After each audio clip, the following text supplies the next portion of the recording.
We do not pop champagne bottles until closing day. It's something I remind people often, and that's a fancy way of saying that there's any number of things that could go wrong in between getting an accepted offer on a house and actually closing on that house. So if you're getting a mortgage, that's going to be roughly a 2-month window, and a lot of things are going to happen in those first few days. Starting with, all deals are subject to a 3 business day attorney approval period. And attorneys can disapprove for any reason. If either client calls up their attorney in those first 3 business days and says, I want out, there's no consequence to that. Hopefully you're doing a home inspection. That can come back unfavorably. Things get a little bit more serious when you as the buyer write a deposit check. That's what vests you to the deal. So if you get an accepted offer on a house and you decide you want to go buy 123 Main Street instead, that's what you stand to lose, is that deposit. And things really slow down. Between submitting that deposit and actually closing, things do slow down quite a bit.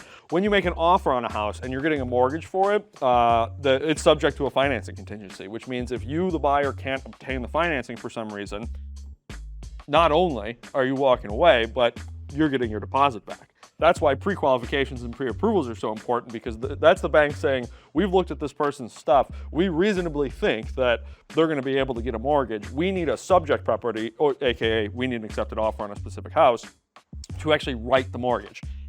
If in that time something goes awry with that buyer's job, we're out. That's also why it's so important to be working with a reputable bank that actually knows what they're doing. If they're just going off what the buyer tells them as far as income and debts and stuff like that without actually checking it, I've seen all kinds of crazy stuff happen. I've seen people say, I make $120,000 a year, but turns out that's all commission, and they've only been doing it for 6 months. Most banks need to see 2 years of independent contractor income before they can qualify somebody for an actual loan like that. Some more horror stories I've heard of even recently. We had one where the seller accepted our offer, full asking price, gave them everything that they wanted, and that towards the end of that 3 business days, they said that they'd gotten more interest on it since we made that offer, and they think they want to hang out to see if they get more money than the full asking price, and they canceled the contract.